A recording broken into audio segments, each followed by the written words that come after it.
Salut à tous, Arnaud pour Geek & Vaps. Donc aujourd'hui, review du Typhoon GT2 de chez Typhoon.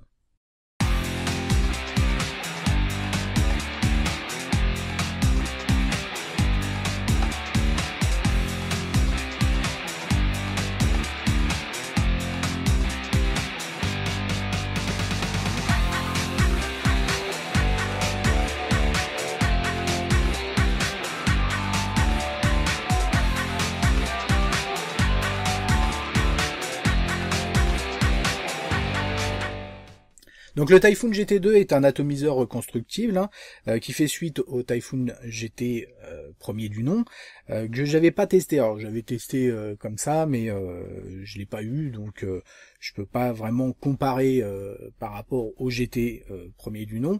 Mais a priori c'est à peu près la même chose, en tout cas de ce qu'on en voit, avec quelques améliorations, dont un système de réglage d'airflow, un tank en Pyrex. Ça c'est pas mal puisque le premier était en PMMA, et puis quelques petites choses esthétiques. Il est fabriqué en Allemagne en acier inoxydable avec donc réservoir Pyrex. Il fait 23 mm de diamètre pour 57 mm de haut, ce sans le drip tip, et 5 ml au niveau de la contenance du réservoir. Alors comme je le disais, on a un réglage d'airflow via une bague, on le verra en gros plan tout à l'heure, qui va nous permettre d'avoir un réglage entre 1 mm et 3 mm. Autre chose très intéressante sur ce GT2, c'est la rétrocompatibilité des pièces du GT1. Par exemple, il existait un système, alors il existe toujours d'ailleurs, une option pour transformer votre atomiseur en dripper. Et ben vous allez pouvoir, si vous le possédez déjà pour le GT, vous allez pouvoir le réutiliser sur le GT2. Alors ça fait pas mal de temps que je l'ai, pas mal de temps que j'aurais dû faire la vidéo, puisque je l'ai acheté, je sais plus... il y a plusieurs mois. C'est vrai qu'il y a eu déjà pas mal de retours, mais néanmoins je voulais vous faire la vidéo depuis pas mal de temps, et puis il y en a un certain nombre qui me le demandaient, donc voilà. Allez, tout de suite on va regarder ça en détail et puis faire un petit montage. Donc notre GT2 arrive dans une petite boîte en métal comme ceci, plutôt sympa, qui s'ouvre via un lock. Donc vous y retrouvez l'atomiseur bien entendu. Je l'ai retiré, vous avez aussi un sachet de joints de remplacement, donc ça c'est toujours pratique, ainsi qu'une petite carte en plastique rigide d'authenticité pour authentifier en fait votre GT2 avec le numéro de série et puis l'endroit où vous pouvez checker ça. Donc voici l'Ato de plus près, un look radicalement différent du premier GT, que je trouve particulièrement réussi. Donc on a un drip tip tenu par deux joints avec une petite base molletée, un look vraiment réussi, plutôt sympa. Ensuite on a le réservoir qu'on va pouvoir dévisser de la base, donc réservoir relativement simple, un peu comme un Cliro, tout simplement, avec la cheminée interne qu'on va pouvoir dévisser, vous voyez, donc ce qui va nous permettre de faire notre remplissage. Et à l'intérieur donc du réservoir, un Pyrex qu'on va pouvoir changer, alors pas tous les 4 matins, de toute façon il est plutôt bien protégé, donc pour le casser faut y aller quand même.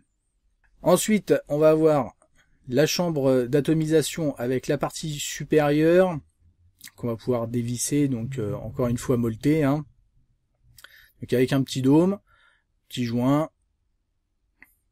Et ensuite on a notre chambre d'atomisation qu'on va pouvoir retirer en tirant tout simplement dessus, avec une ouverture sur les côtés, un petit pas de vis à l'intérieur. Ensuite on a notre plateau de montage avec donc deux cruciformes positifs négatifs et notre arrivée d'air au centre. Donc arrivée d'air 3 mm, ce qui nous permet d'avoir un airflow plutôt pas mal. Petit joint donc à la base qui va tenir la chambre d'atomisation, et petit joint d'étanchéité pour le réservoir. Une petite gravure GT2, le numéro de série, et en dessous le système donc d'airflow, alors un peu particulier, vous voyez, vous avez deux côtés avec un airflow que vous allez donc pouvoir régler vraiment au trou par trou, c'est-à-dire que vous avez une fabrication en décalage. Vous allez pouvoir, quand vous êtes à une des extrémités, alors ça va dépendre de l'extrémité, donc ça c'est un peu particulier, c'est-à-dire que vous allez partir d'un côté, vous allez pouvoir avoir un seul trou, vous voyez, comme ceci, Après, si j'ouvre un peu de l'autre côté, hop, là j'ai un trou ici et 2 trous là, donc je passe à 3. Si je veux avoir 2 trous, il faut que j'aille complètement à l'opposé et j'aurai les 2 trous. Donc on va pouvoir régler vraiment précisément au nombre de trous qu'on veut d'avoir ouvert pour avoir un réglage d'airflow le plus précis possible. Ça c'est une nouveauté par rapport au premier GT où vous n'aviez pas de réglage d'airflow. La seule possibilité de changer l'airflow, c'était de changer la cheminée interne et d'avoir une cheminée plus large pour avoir un airflow plus large. Et pour finir, on a un 510 réglable, ce qui est très pratique.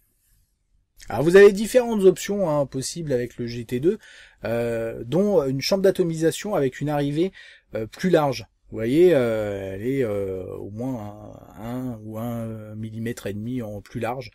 Donc je vais l'utiliser tout simplement parce que je vais faire un montage type nid de coton et ça va me permettre d'avoir une arrivée de liquide plus importante, ce qui est très intéressant.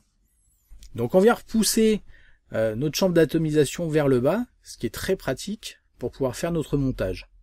Donc là je vais faire un coil en Cantal 0,40, 6 tours sur un axe de 2,5 mm.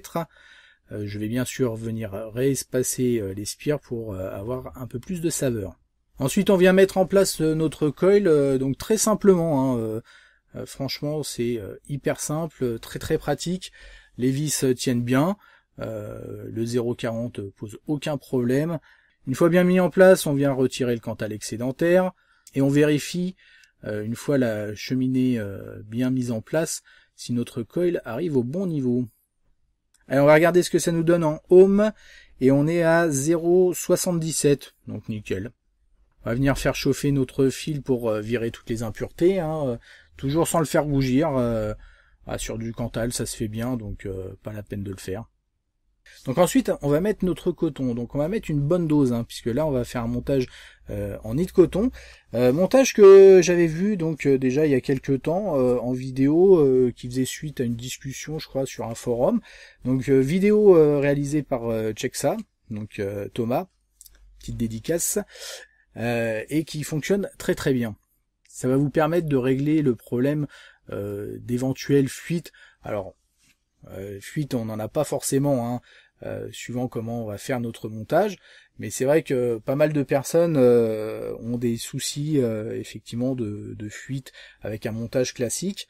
Là pour le coup, clairement on n'en a pas, et je trouve qu'en plus on a un gain en termes de qualité de vape. Donc on va venir remplir l'intérieur de notre cuve avec le coton, et ensuite on va remonter la chambre d'atomisation et rajouter un boudin de coton en fait sur le dessus, tout simplement pour avoir suffisamment de coton, parce que si vous vous contentez de mettre juste du coton comme je viens de le mettre, vous n'en aurez pas assez, et là pour le coup vous risquez d'avoir des fuites. Donc pour avoir vraiment la bonne jonction qui se fasse au niveau de notre nid de coton, on vient rajouter ce petit boudin, et du coup on n'aura aucun souci. Donc on le met en place, on essaye de mettre la jonction de ce cercle de coton sur le côté, pas au niveau d'une arrivée. Et voilà, tout est mis en place. Donc une fois que c'est fait, il nous reste plus qu'à venir humidifier notre coton. Donc là on met la dose, une sacrée quantité de liquide déjà à l'intérieur, et on vient revisser notre partie supérieure de chambre d'atomisation. Ensuite il ne nous reste plus qu'à remplir notre réservoir. Donc pareil, on remplit sans dépasser la tige interne. Et on vient revisser le corps d'atomiseur. On va remettre le drip tip. Alors là, pour voir ce que ça donne, je vais le visser donc sur un Pipeline Pro 2. Alors bon, c'est un peu dommage parce qu'on est sur du 23 mm. Donc vous voyez, c'est toujours le souci des atos 23 mm, c'est que ça va pas surtout, en tout cas sur les modes tubulaires. Par contre, sur les box, aucun souci. Donc là, en l'occurrence, je vais le monter sur l'Anamods V4A, et puis là, ça match sans problème. Bon, il nous reste plus qu'à tester tout ça. Donc voilà, on a notre petit montage en nid de coton, donc relativement simple à réaliser, aucun problème de fuite avec ce montage. Autant avec l'autre montage, effectivement, il peut arriver d'avoir un peu de liquide, encore que, avec le temps, on s'y fait, on arrive très bien à le monter en direct, il n'y a aucun souci. Maintenant, c'est vrai que le nid de coton apporte aussi d'autres choses, entre autres des saveurs un peu plus rondes, ce qui est assez intéressant. Donc là, 0,77 ohms, je suis monté à 16 watts, tranquille, ça les tient sans aucun souci. Airflow ouvert à fond, et puis on voit ce que ça donne.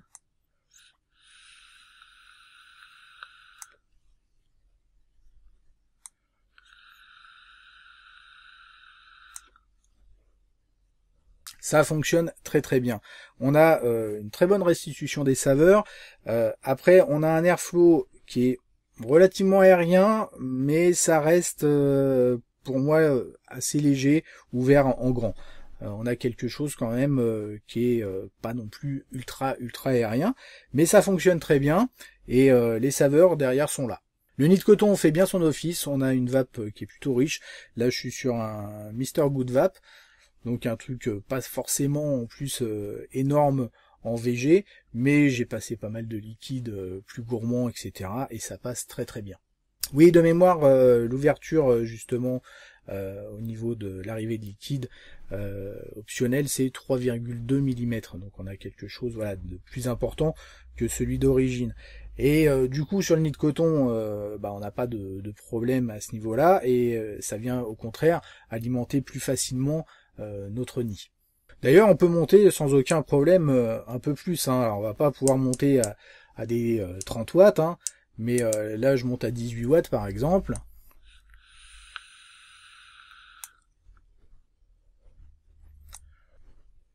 Et ça tient sans souci. On va pouvoir monter comme ça sans problème à 20 watts. Après, au-delà, ça va commencer à être difficile. Après, ça va dépendre de votre montage, mais l'Airflow apporte une certaine limite à tout ça. Donc concernant le tarif, on est à 139 €, donc on est sur quelque chose de relativement correct pour du high-end, pas spécialement ultra cher. En plus, le coût de la rétrocompatibilité, si vous avez des pièces du GT1, on peut mixer, et ça c'est plutôt pas mal, encore une fois, entre autres l'histoire du dripper, etc. Donc c'est vraiment une très bonne chose qu'ils aient fait ça. Ensuite, on a pas mal d'autres options. Alors il y a un tank XS qui est sorti, alors je sais plus ce que c'est en termes de contenance, mais ça descend pas mal. Je crois que c'est 2,5, un truc comme ça. Mais bon, si vous voulez avoir quelque chose d'un peu plus compact, c'est plutôt cool. Voilà, donc c'est vraiment plutôt complet. Allez, tout de suite, on va faire les plus et les moins. Les plus pour commencer. Rendu des saveurs, clairement, qui est très bon. On n'est pas non plus au niveau, pour moi, d'un dripper. On reste sur de l'atto type cloche. On a un autre atto dans ce type-là. La review arrive c'est peut-être même juste après, qui va apporter quelque chose encore en plus. Mais là, on a quelque chose, franchement, qui fonctionne très bien. Qualité de fabrication, rien à dire, c'est propre. Après, le look, on va aimer, ne pas aimer. Moi, je le trouve franchement réussi, beaucoup plus réussi que le GT premier du nom. Après, je sais que certains préfèrent le premier, etc. Bon, moi, je préfère en termes de look, en tout cas, celui-ci. J'aime bien en plus le côté fenêtre là. Ça fait penser un peu aux robots là. Alors c'est pas un super film, les robots là de Pacific Rim. La facilité du montage, alors surtout en nid de coton, franchement très simple, vous l'avez vu, ça se monte assez facilement et on n'a pas de surprise, pas de fuite, nickel. Après vous pouvez le monter de manière classique comme on le voit sur pas mal d'autres vidéos. Il y aura pas de souci aussi à partir du moment où vous prenez le coup de main. C'est juste un petit coup de main, ça se trouve dès le premier ça va marcher. Et pour finir, le réglage d'airflow qui fonctionne bien, même si un poil serré pour moi, en tout cas il est efficace, on peut vraiment le régler de manière très finement. Les moins maintenant, j'ai pas grand chose à lui reprocher, honnêtement, ça fonctionne bien, en plus différents types de montage, le coup du nid de coton, pas de problème.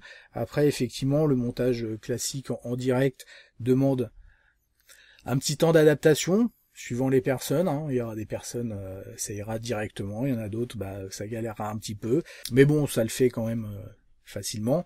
Et puis ce réglage d'airflow qui est très intéressant, mais un poil serré pour moi, sachant que bah là c'est pas vraiment un point négatif, hein, c'est plus par rapport à mes goûts personnels. Pour ceux qui se posent la question entre match Typhoon GT2 Kayfun 4, il y a des plus, il y a des moins dans les deux cas. En termes de qualité de VAP, en toute honnêteté, il n'y a pas pour moi une énorme différence entre les deux. Après, en plus, vous avez le Squaper, vous avez les Viva, enfin, il y a pas mal d'atomiseurs.